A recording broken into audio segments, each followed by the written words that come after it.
Emily was babysitting one evening, a decision she made reluctantly while all her friends were out having fun at a birthday party. Although she desperately wanted to join them, she couldn't ignore her financial struggles and the promise of quick cash. The job offer had come from an old woman who had called her a few days prior.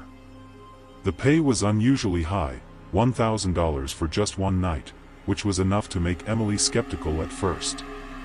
She thought there must have been some mistake, especially when the woman explained that the child she needed Emily to babysit wasn't a child at all, but Isabel, her porcelain doll. The old woman insisted that Isabel wasn't just a doll but something much more precious. She was like a daughter to her.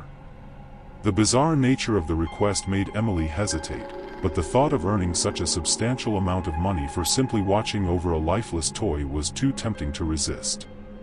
After all, how hard could it be? Emily accepted the job, convincing herself it would be an easy and lucrative night. When the old woman left the house that evening, leaving Emily alone with the doll, she couldn't shake the strange feeling that lingered in the air.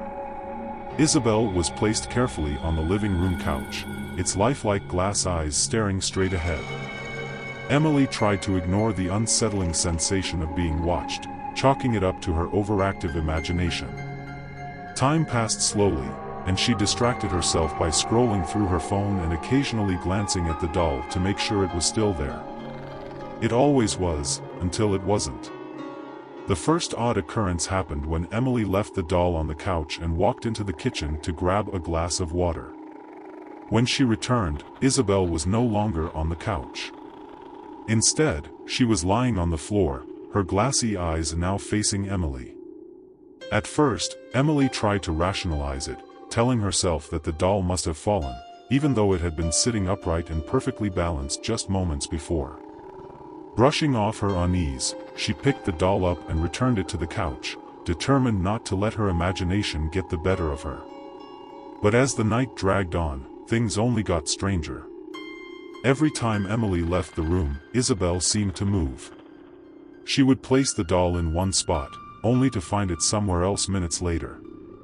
Once, Emily left Isabel in the living room and went upstairs to check her phone charger, only to come back and find the doll sitting upright at the base of the staircase, as if it had been waiting for her. Her heartbeat quickened, and her mind raced to come up with a logical explanation. Was someone else in the house? No, she had locked all the doors after the old woman left. Maybe it was all some elaborate prank? But who would go to such lengths? Feeling uneasy and tired, Emily decided to put the doll in its designated room upstairs, hoping that keeping it out of sight would help ease her nerves. The room was small and eerie, decorated with antique furniture and lined with dusty shelves filled with other dolls, their unblinking eyes reflecting the dim light of the single bulb hanging from the ceiling.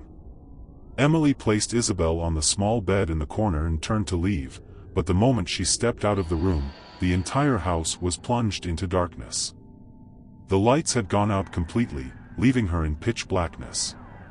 Panic began to creep in, and as she fumbled for her phone to use its flashlight, she froze in place. Through the silence of the house, she heard it, a soft, high-pitched giggle echoing from behind her. The sound sent chills down her spine, and she instinctively turned back toward the room. The laughter grew louder, unmistakably coming from Isabel. Emily's breath hitched as she realized the impossible: the doll was laughing. Terrified, she bolted down the stairs, her only thought being to get out of the house as quickly as possible. She reached the front door and pulled it open, but instead of stepping outside, she found herself back in the living room, facing Isabel, who now sat in the middle of the floor, her head tilted slightly to the side as if mocking her. Emily screamed and ran to another door, but no matter which exit she tried, she always ended up back in the same room with the doll. It was as if the house itself was alive, trapping her in an endless loop. She pounded on the walls, yelled for help, and tried every window, but nothing worked. She was trapped, with no way out. Suddenly, the front door creaked open. Emily turned toward it, her chest heaving with fear and exhaustion, hoping against hope that someone had come to save her. But standing in the doorway was the old woman, her silhouette illuminated by the moonlight outside. The old woman stepped inside slowly, her expression calm yet unnerving. She looked directly at Emily and smiled, a cold, unsettling smile that made Emily's stomach churn. "Welcome, dear," the old woman said in a soft yet sinister voice. "You're one of us now." Emily's blood ran cold as the weight of the words sank in. Whatever was happening, whatever this was, there was no escape. The realization hit her like a wave, and in that moment, she knew her fate was sealed. She was never leaving that house.